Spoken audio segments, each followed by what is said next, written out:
Oh, GG. Bows in the fight. Oh. Let anyone live!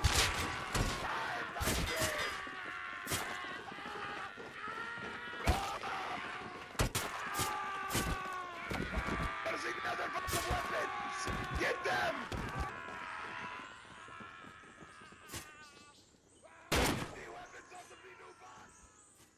What is up, guys? Phaedo82 coming at you with another edition of Rust Cribs. This series focuses on taking a look at base building trends in Rust, and we take a look at some base examples from the past wipe cycle on the US Rustopia server. So we try to stay current with the trends, take a look at what's being done right, what could be done differently. But with this episode in the series, I really wanted to spend more time at each location than I typically do. Seeing the sights, hearing the sounds, seeing the players interacting in their environments, and filming these bases over time is what I wanted to accomplish with this episode. If you guys like this style better, let me know in the comments and we can do more episodes like this. But getting right into it, this compound is the compound of the CML clan. I've really been impressed with their base builds on Rustopia since they came over, and they keep getting better and better. What's so impressive about them beyond the different buildings here that have various functionalities is how interactive they are and how the members congregate and seem to have a lot of interactions with one another rather than just guard duty or utilitarian functions. They seem to have just fun with it while they're building the bases, and then after it's over they have a good time with it as well. You might have noticed here that there is a warehouse here, which is sort of a rad town area with a quarry with it, and this is something that they took over on the server. That's always sort of a contentious point when a group walls off a common area, but it's perfectly fine, can be done with the building mechanics, and that is something that gives them an inherent advantage after a BP wipe because some crates do spawn in that warehouse, and then they already have a quarry that's pre-existing, so they can start off with sort of an advantage by doing that. This is their furnace room. Furnace rooms are really important resource rooms in bases, and in bigger clans these are shared areas, common areas, and members interact a lot here. They line the walls with their artwork. Each piece means something significant to them. I believe this one refers to a raid. And it's just really cool to see that sort of lore that develops with the different groups. Sometimes this carries over into different wipe cycles, and that is just a really interesting social aspect to Rust, but it's fun to take a look at the footage and have that shown off. Now we're taking a look at CML's arena. This was sort of emergent gameplay at its finest with Rust. They built this, other players came, had a good time with it. It wasn't necessarily a public area, but they did open it up to the public at one point, and a lot of people competed in the event. As you probably saw from the beginning of the video, it was a very bloody place, and lots of interesting stories unfolded here. This also was a place where CML's workers, or slaves as they're often referred to in Rust, could vie for power and move up in rank. They could fight one another for different positions in the hierarchy in that arena. The building next to the arena is the slave shack. You'll see a sign here that says "Work will set you free." And CML made a very interesting use of this area. They built different layers in here where the members could live depending on their rank in the overall hierarchy. This is referred to as the hive, and members live in the different, slaves rather, live in the different chambers here. Each chamber is private to them, but not private to CML. They can see in at any point in time to make sure the slaves are behaving. And the ones who don't have positions live on the floor underneath the foundations, with constant signs reminding them of what's expected of them and what their position is in the overall scheme of things. Lots of groups use workers. Some people think the term slave is derogatory, but it is how it is used in the game. So it's nothing other than really meaning a worker, so don't get too offended by that term. Again, guys, this was a really interesting spot on the server. I had a lot of fun watching CML. They had a lot of fun with the game, and this was sort of Rust at its finest, just seeing people having really a good time with the game and building, having fun with that aspect of it, going out to raid, but then coming back to their base and not feeling as though there wasn't anything to do. They made their own fun, they made an arena, and they had a lot of very interesting interactions that occurred here, more than I could certainly film. But if you're interested in experiencing that, come on over and check it out. Maybe you could be one of their slaves or workers and you could live in that cool hive area. Hopefully you're not down on that dirt floor, but you'll get more of a penthouse area.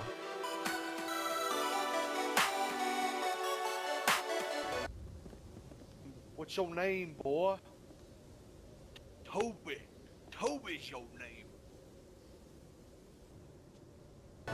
And the legendary YPB Yellow Pants boys are back on the server, back on Rustopia. The Master Builder Riot went ahead and he's perfected the cave build. We can't really show inside the cave too much to reveal his tricks, but looking outside of it, you can see that he did a lot of building outside as well, making a very large tower, a spotting tower outside. Taking a look inside, we'll look at the doors that he did leave open and just take a quick peek in the cave to make sure it is a cave. But very interesting build, and it's walled off with those high exterior stone walls, which is going to help to keep people out. And then it has a very high spotting tower in the middle of it as well, which helps for them to see kind of what's going on, because caves are very isolating. Cave builds are difficult, guys, because there's only one way in and one way out. So that's an inherent flaw to them, but there's more room there than you'd think to build.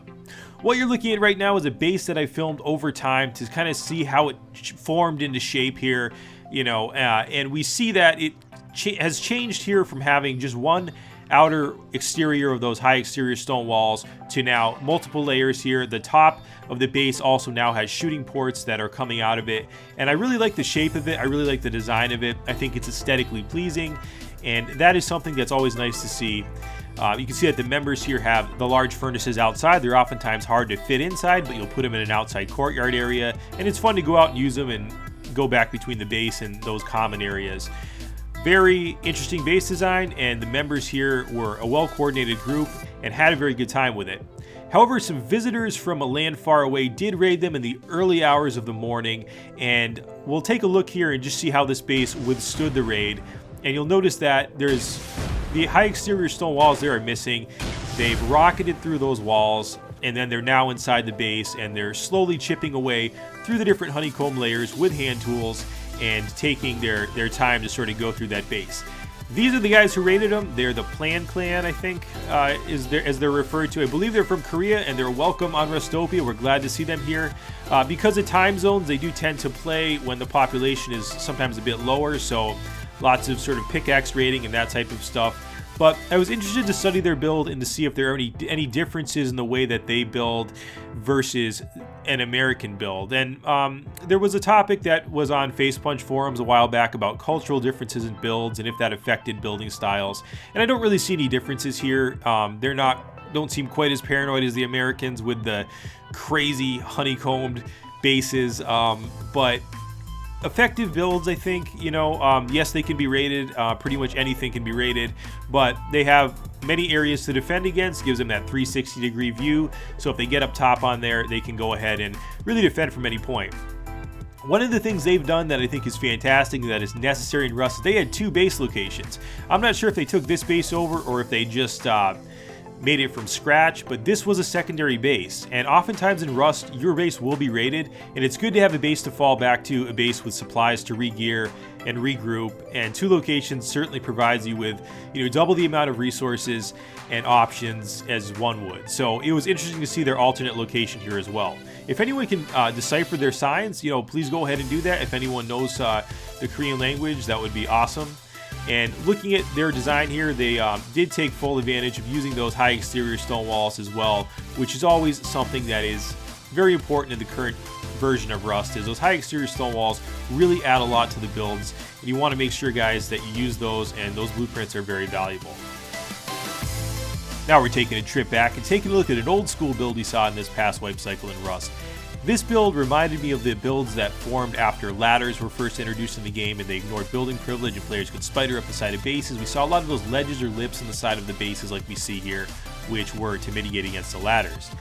The large squares you see on the outer perimeter of this base are like the smaller ones you see on other bases where they house those tool cabinets, but they layered them up so they're much harder to get to. And if you have extra resources, that's always a good thing to do, because it's going to really help protect your building area and ensure that raiders are going to have a much more difficult time getting into your area. You will see, though, that this base also was one that was raided, and we can take a look at sort of the raid in progress here, and you'll notice that the raiders used a method that I haven't really seen before, but they used the roof tiles to raid the base. So they gained building privilege and were able to connect some roof tiles, apparently, as best I can tell here. and went right up to the side of the base, right onto one of those ledges, and then right into the middle of the base. They did get to some loot rooms. If you're interested as to who raided that base, these are the individuals who raided that base. And there were some ballsy mofos this wipe cycle. They built right on the edge of one of the most populated and busiest rad towns after the start of a blueprint cycle, a blueprint wipe. So they were definitely in the fight pretty much 24/7, and they really put a base right out there, which helped them to sort of get the blueprints, but also made sure that they had a really fun time in Rust. Anytime you build around a monument, you're going to have a good time. Your base probably won't be standing for very long, but it's really just a lot of fun to build in these areas, and lots of players interact in these areas. You will get killed, you will be able to kill people, you'll sometimes stop and talk to people, but if you're interested in having that more social atmosphere in Rust, build around the rad towns. You don't have to necessarily grief them, but if you live there, you will have to fend off players, and Rust won't be boring. Be aware though, if you do build there, your base is likely to be raided, as we can see from that base there, because people will assume you have a lot of shit. Now the snow biome, guys, we all know is gone, but this wipe cycle on Rustopia, the sea generated a rad town on a sort of a mountain peak here, and the snow was prevalent in that area, and it really sort of gave us a glimpse of what it would be like to have those snow biomes back in the game, and that was fun to see. As we wind down, guys, just wanted to again say this is a different style for filming the Rust cribs. Again, this series is filmed on Rustopia, but it's not limited to Rustopia. I think it's universal to Rust, and I think that you'll see these builds similar on other servers as well.